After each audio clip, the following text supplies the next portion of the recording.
এই যে হয়ে গেছে, লাল লাল করে তুলে নেব ভেজে।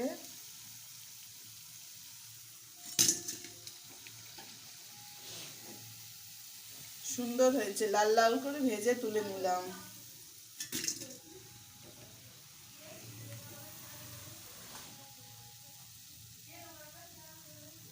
এগুলো অবশ্যই ছাঁকা তেলে ভাজতে হবে।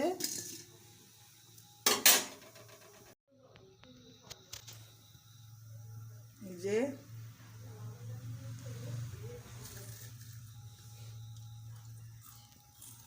দারুণ মুচমুচে আর খুব সুন্দর টেস্ট।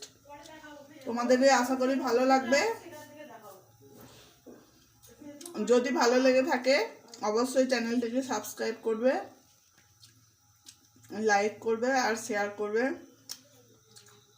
আর এই পকোড়াগুলো কফির সঙ্গে দারুণ যায়।